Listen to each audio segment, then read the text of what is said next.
So my first year at Westland High School, I remember I was a freshman, I wanted to look cute for all the boys, went out, bought a pair of super tight jeans. I ended up having to do cartwheels across the football field for some weirdo orientation.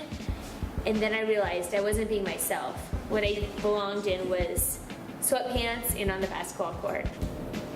I went to a county magnet school that focused on communications, and I didn't know anybody there on my first day of high school. The first person that I met was a girl named Mandy, who pronounced my name Gerg and asked me when I told her that I was a bagger at a local supermarket if I wanted paper or plastic.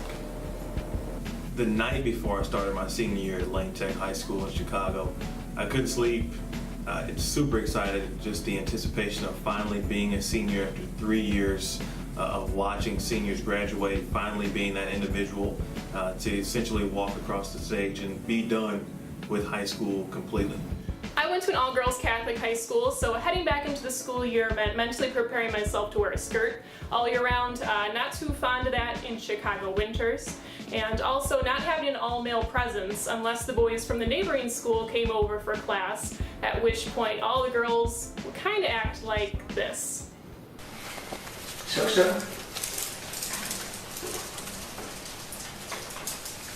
So my favorite high school memory, or at least first day of school, was freshman year, going to a public high school and having to take public transportation. Never did it before, so kind of nervous and exciting at the same time. So I would have to say freshman year of high school was my favorite first day of school memory.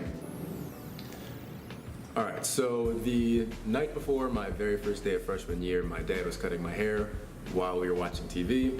We were laughing, having a good time, and all of a sudden I hear, So I run to the bathroom, and he had cut a chunk about that big out of the side of my head down to the scalp.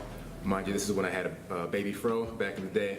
So we ended up shaving both sides of my head down that short, which was not a good look for me. And like I said, I walked into my first day crying because I was mortified. And I was also the running back on the football team, so of course my nickname soon became Booby Miles.